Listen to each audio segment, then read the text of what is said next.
La Zona Cero.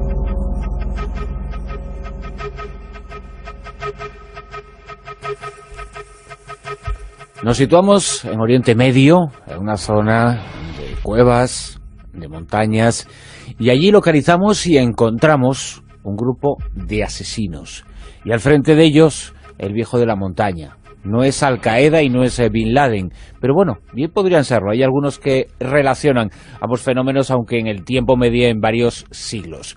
Sobre los Hassassin, sobre el viejo de la montaña, hablamos esta noche en el monográfico con Jesús Callejo, Carlos Canales. Muy buenas. ¿Qué tal? Muy buenas noches. Buenas de nuevo, Silvia Casasola.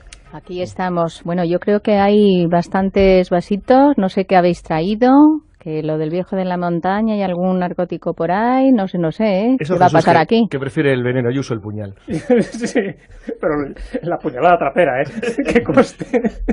Yo prefiero el veneno, que no deja huellas, porque al final otro deja sangre, y es lo que utilizaban precisamente los asesinos, porque la palabra que utilizamos frecuentemente dentro del idioma castellano, que es asesino, procede precisamente de ahí, de los Hassassin, que eran los comedores de hachís.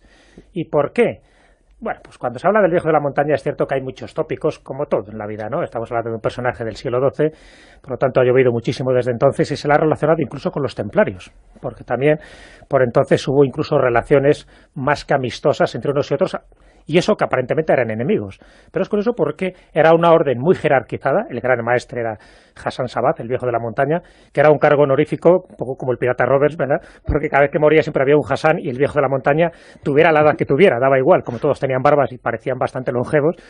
Y de ahí viene un poco la palabra asesino, y ahora contaremos un poco por qué tenía sus sicarios eran tan fieles a la hora de ejecutar las órdenes ciegamente cuando se los daban este hombre Hassan. Y estamos hablando de alguien que era muy musulmán, que era un practicante del Islam, pero igual que pasaba con el cristianismo, y esto yo creo que es bueno decirlo ya desde el primer momento, en el Islam también había sus cuitas, había sus disidentes y había sus guerras internas intestinas.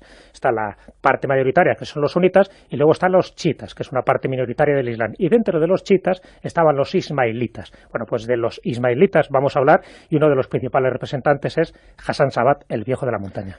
Lo de los ismaelitas viene, y conviene aclararlo, porque consideraban como secta separada de la rama principal o más numerosa del Islam, que Ismael era descendiente directo del profeta y por lo tanto, por parte de madre y por parte de padre, era la verdadera rama para ellos del origen del Islam. Hay que decir también que los ismaelitas actualmente siguen existiendo, no tienen nada que ver, por supuesto, con la secta de los asesinos, y son los gobernados o dirigidos espiritualmente por el Aga Khan, que están repartidos a lo largo de todo Medio Oriente, desde Pakistán hasta Siria, y aunque son unos cuantos cientos de miles, realmente no tienen la importancia y la fuerza que tuvieron durante un periodo muy concreto de la historia que va del siglo XI al XIII.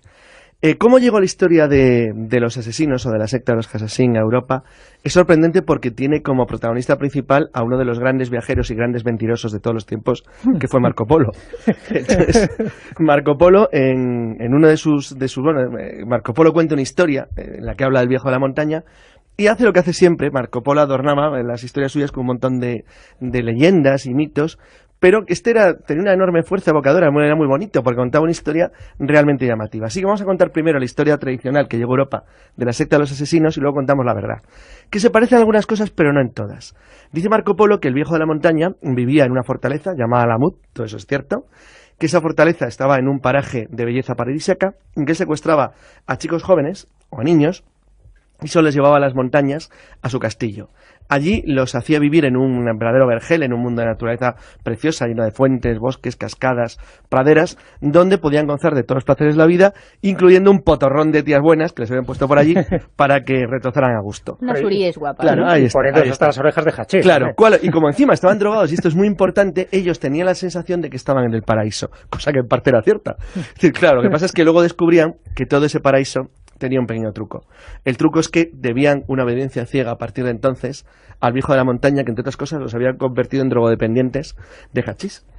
Entonces, y de las uríes, de paso. Y de las uríes, de paso.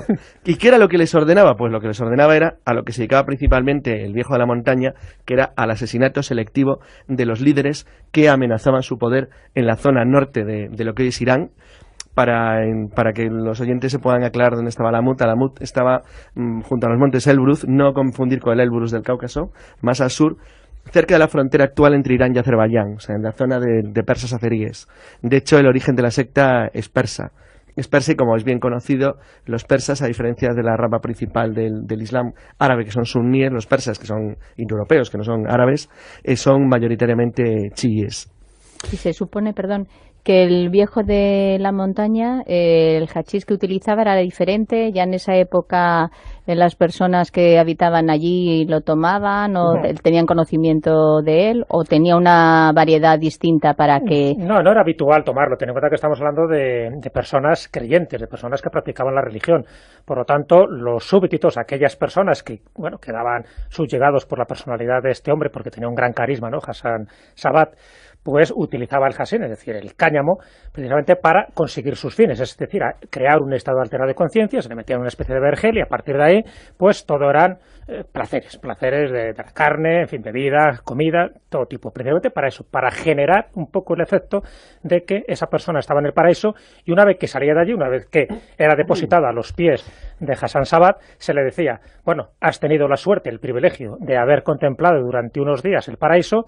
Si me sigues fielmente, o bien si cumples la misión que yo te voy a encomendar, o bien si mueres, eso es lo que te espera. Así que imaginaros un poco la propaganda psicológica que esto supone. Es decir, a partir de ahí, claro, la mayoría de la gente no sabía lo que era el hachís y no sabía precisamente los efectos que le podía causar en la mente. Pero él sí lo sabía. Es decir, él lo que crea como gran maestre es una orden jerarquizada. Es una orden de asesinos, pero ojo, no de asesinos indiscriminados, de estos de vamos a matar para crear el terror, que va. Él iba en contra de los sunitas, en concreto de una dinastía que era de los abasíes. Es decir, eso eran los que, de alguna forma, habían luchado contra su familia y con todos los que él había defendido, y les odiaba a muerte. Pero ya de paso también a los cristianos, es decir, había como dos frentes que él tenía claramente definidos. Empezaron a ser tan eficaces estos señores del cuchillo, del puñal, como se les denominaba a los asesinos, a los hasasín, no olvidemos que de ahí procede la palabra etimológica, eran tan temidos y tan efectivos que no era el clásico sicario que entraba por la noche y luego te pegaba una puñalada, sino que muchas veces formaban parte de, pues como espías durante un tiempo en la comitiva o en el ejército de la persona a la que luego iban a asesinar. O sea, que tenían una paciencia tremenda, se camuflaban a la perfección. Era una especie como de ninjas, pero anteriores un poco y mucho más eficaces incluso que los ninjas. ¿Por qué? Porque esta gente estaba totalmente convencida de que lo que estaba haciendo era para el bien de su jefe, para el bien del territorio dominado por la fortaleza de Alamut, y sobre todo para el bien de la religión que ellos profesaban, que ya digo que era una rama dentro del chiismo. En la época que habla Jesús, que coincide con la vida del Cid, para que los oyentes también se hagan una idea, o sea, a finales del siglo XI, el gran éxito que tuvo en aquel entonces el fundador de la secta, que era Hassan al-Sabat, fue que consiguió apoderarse precisamente de Alamut. Alamut era una fortaleza legendaria ya en la frontera norte de lo que es Irán, de Persia, y le dio una base de operaciones desde la que actuar magnífica. La historia comienza además en el año 1071, que es el año de la batalla de Manzikert, el mayor desastre del Imperio Romano de Oriente, de Bizancio, ante los grandes invasores que acaban de llegar de Oriente, los turcos selyúcidas, que establece una especie de cuña de nuevo poder totalmente diferente del mundo árabe, y eso él lo aprovecha para ir liquidando los adversarios más temibles que tiene en el territorio que empieza a controlar, y extender su poder hacia el norte de Irak y Siria y también hacia el sur de lo que es Turquía. La relación que tuvieron con los templarios, que fue bastante notable y bastante amistosa en parte, se debió a un hecho posterior, ya por supuesto no solamente cuando había muerto el fundador de la secta, sino cientos de años después, cuando, como dice Jesús muy bien, la leyenda del viejo de la montaña se transmitía como la del pirata Robes, siempre había uno. Y a mediados del siglo XIII los asesinos se encuentran con un gran problema, y es que se tienen que enfrentar al mayor poder del mundo en la época, que son los mongoles de Gengis Khan. De hecho, es uno de sus nietos el que invade la zona en la que se encuentra el castillo de Alamut y destruye varias de sus fortalezas, y durante ese periodo de conflicto con los mamelucos de Egipto, con los turcos y con los tátaros, con los mongoles, es cuando hubo una buena relación con los últimos estados cruzados de Palestina, principalmente con San Juan de Acre, que era la principal base templaria de la zona y la base cristiana, y las relaciones fueron bastante amistosas, pero no porque no fueran enemigos, sino porque tenían un enemigo común muchísimo más peligroso. Cuando al comienzo del monográfico, que estamos hablando hoy, he hecho esa analogía con Bin Laden, con Al-Qaeda, Lo he hecho porque la primera vez que yo oí hablar precisamente de los asesinos de los Hassasin fue a raíz de los acontecimientos del 11 de septiembre y determinados estudios efectuaban algunas analogías entre los movimientos actuales tipo Al-Qaeda, tipo Hezbollah y estos asesinos, e incluso hablaban de cómo algunos de los líderes de los grupos terroristas de esa zona, bueno, pues han tenido inspiración o dicen haber tenido inspiración en estos movimientos. Absolutamente cierto en el caso de Irak, y te voy a poner varios ejemplos muy curiosos. Bueno, primero, aparentemente podría haber una diferencia esencial, y es que la inmolación como tal de los ismaelitas de la época de la fortaleza Alamut, o sea, de los siglos XI a XIII, no era como lo de ahora, en el sentido que ellos evitaban por todos los medios, no es que les importara mucho, pero normalmente era un asesinato muy selectivo. Es decir, la idea del hombre bomba, que en realidad mata más de su propio pueblo que del enemigo, no encajaba en absoluto con la mente de los asesinos. Eran asesinatos selectivos, hiperselectivos. Por un ejemplo brutal y diferente, no hubieran puesto los bombas contra las Torres Gemelas, hubieran matado a Bush. Es decir, hubiera sido ese el objetivo, a Rumsfeld. Hubieran ido contra el cabecilla o contra el jefe del problema. De hecho, eran especialistas en eso, en el asesinato político selectivo. La primera gran muerte que tienen, además muy llamativo, que es Nizam al-Mulk, que era el visir del sultán seyúcida Malik Saik. Era además, por cierto, una persona cultísima que había escrito un libro que se llama El libro del gobierno, que es el equivalente al Maquiavelo en versión persa casi. Pues fueron a por él, específicamente a por él, porque era la manera de destruir el poder de los turcos selyúcidas en la región. Entonces atacaron directamente a la cabeza. Entonces, en ese sentido, la forma en la que trabajaban hizo pensar a algunos historiadores una cosa que no está probada, aunque la voy a decir, pero no hay pruebas al 100% de que lo hicieran, y es que habían copiado de los celotes judíos, la idea del ayuno homicida, es decir, el no comer ni beber hasta cometer un crimen. Eso yo creo que no lo hacían, entre otras cosas, porque impedía hacer lo que decía Jesús, esa planificación metódica, lenta, de largo plazo de sus operaciones contra los enemigos que elegían. La verdad es que eran bastante peor que la mafia, o sea, como te hubieran marcado, date por muerto, porque iban a por ti hasta que te cogían. ¿Cómo estaban estructurados? Como lo ha dicho Jesús, era una especie de estructura muy parecida a las órdenes de caballería, incluso parecidas a los ribats de los árabes de la frontera musulmana con España, es decir, donde había órdenes de guerreros que protegían las 3 marcas de frontera entre los siglos IX al XI. Pues era algo parecido, eran comunidades porque realmente Alamut era la fortaleza principal, pero toda la zona norte de Siria, de Irak y de Irán, había fortalezas de los Hassasin, donde se concentraban para hacer eso. Es decir, era una especie de orden muy parecida al monacato medieval templario hospitalario. Es decir, no eran monjes guerreros, pero tenían un aire, había algo muy parecido, era una estructura jerarquizada que tenía incluso algunos elementos, lo que pasa es que no lo conocemos bien, probablemente vinculados a la simbología, a los ritos, muy parecido incluso a algo parecido a lo que podrían tener los masones, por ejemplo. Era una especie de orden de caballería espiritual. Es muy curioso porque se habla de que esta orden secreta, no lo olvidemos, que era súper secreta pero jerarquizada, sirve de inspiración para los caballeros templarios y luego también incluso sirvió de inspiración para los franciscanos. Fíjate qué curioso, ¿no?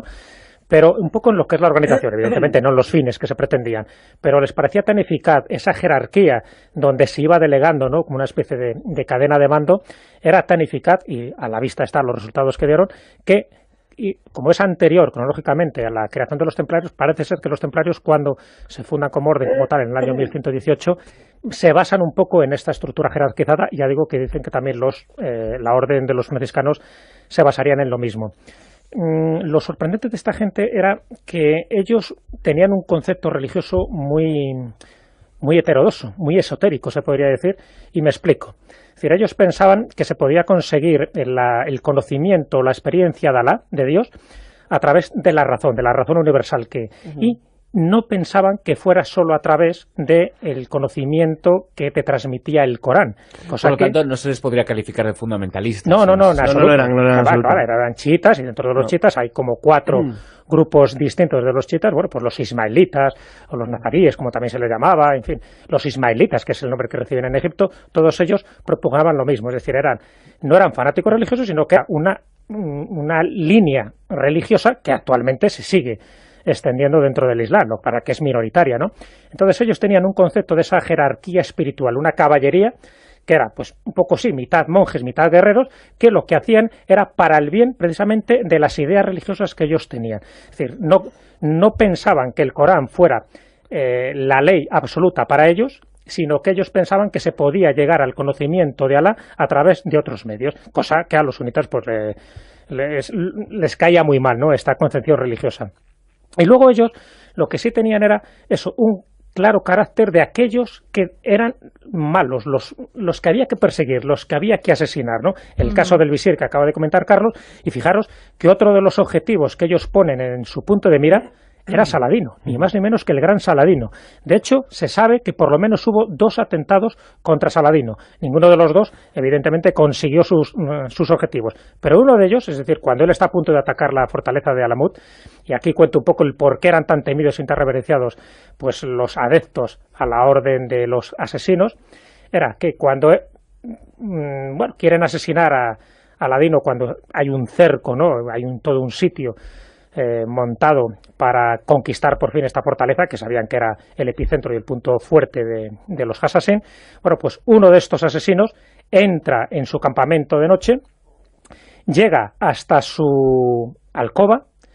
Él previamente había hecho extender, porque ya sabía que había rumores, había hecho extender un lecho de cenizas para precisamente ver las pisadas de alguien que pudiera entrar allí. ¿Por qué? Porque corría el rumor de que esta gente podía ser invisible en determinadas circunstancias, es decir, que dominaban la magia y podían hacerse invisibles para perpetrar sus asesinatos. Entonces él siempre tenía una especie, alrededor de su lecho, pues ceniza, toda una especie de... una especie de alarma periférica a la antigua. Periférica, porque no se fiaba solo de los guardianes que tenía de su guardia de corps. Bueno, pues clava un puñal en la almohada, este supuesto asesino, que no le llega a asesinar, y en la almohada coloca una nota junto con el puñal. Y la nota decía: vamos a por ti. Otra versión dice: estás en nuestras manos. Es decir, es como la advertencia de: te hemos podido matar, pero te hemos dejado con vida. Pero cuidado con la siguiente que vas a hacer. De hecho, él retira luego el sitio de Alamut y se marcha.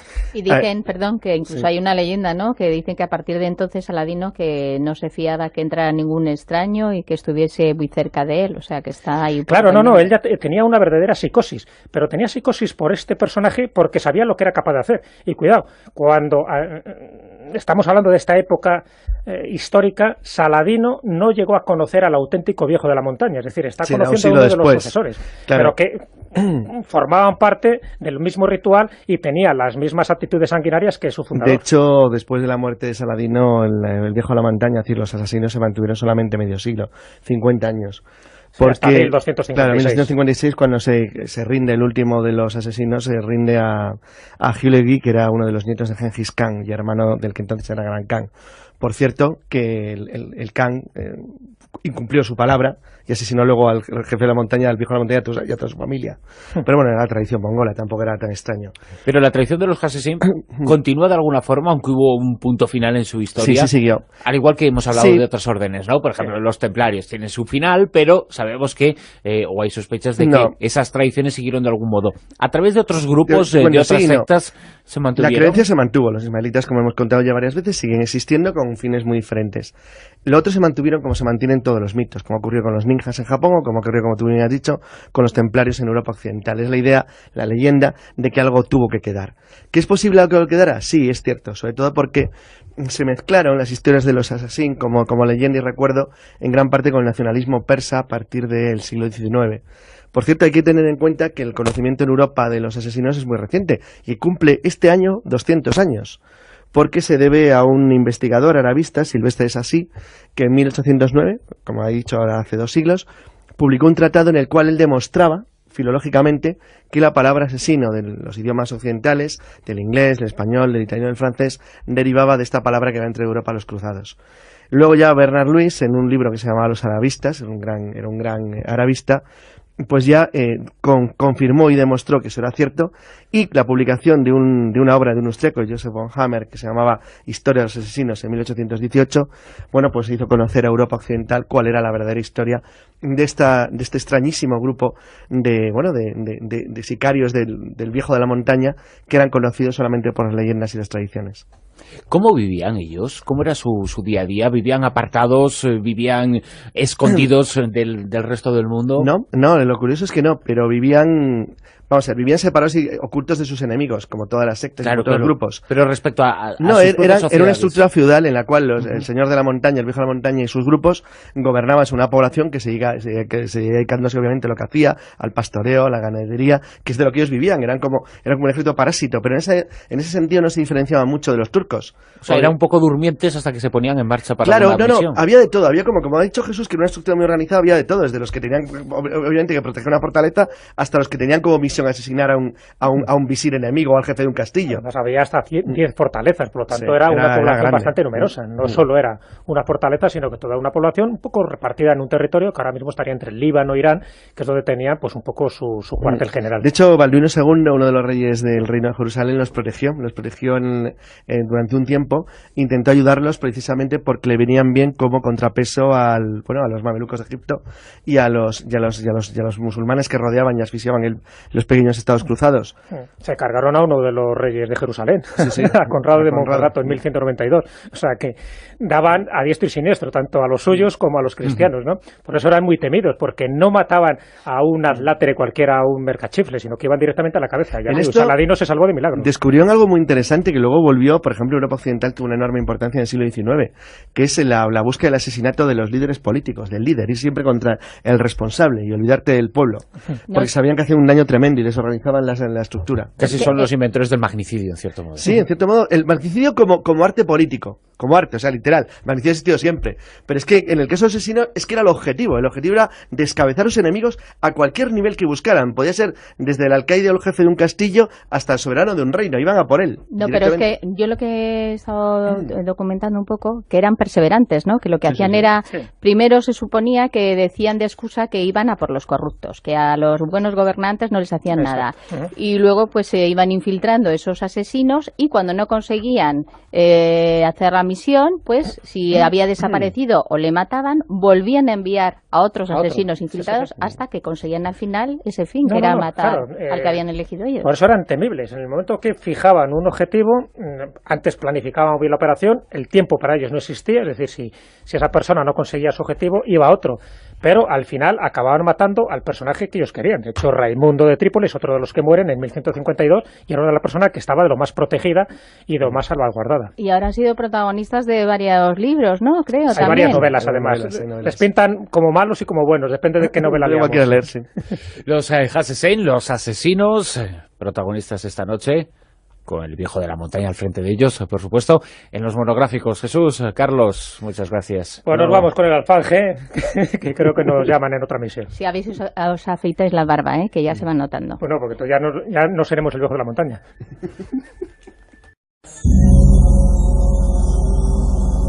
La Zona Cero.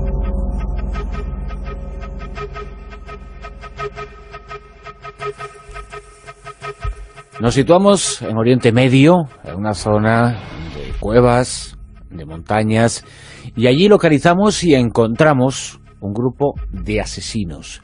Y al frente de ellos, el viejo de la montaña. No es Al-Qaeda y no es Bin Laden, pero bueno, bien podrían serlo. Hay algunos que relacionan ambos fenómenos. Por eso, porque era una orden muy jerarquizada. El gran maestre era Hassan Sabat, el viejo de la montaña, que era un cargo honorífico, un poco como el pirata Roberts, ¿verdad? Porque cada vez que moría siempre había un Hassan y el viejo de la montaña, tuviera la edad que tuviera, daba igual, como todos tenían barbas y parecían bastante longevos. Y de ahí viene un poco la palabra asesino, y ahora contaremos un poco por qué tenía sus sicarios eran tan fieles a la hora de ejecutar las órdenes ciegamente cuando se los daba este hombre Hassan. Y estamos hablando de alguien que era muy musulmán, que era un practicante de las huellas, porque al final otro deja sangre y es lo que utilizaban precisamente los asesinos, porque la palabra que utilizamos frecuentemente dentro del idioma castellano, que es asesino, procede precisamente de ahí, de los hasasin, que eran los comedores de hachís. ¿Y por qué?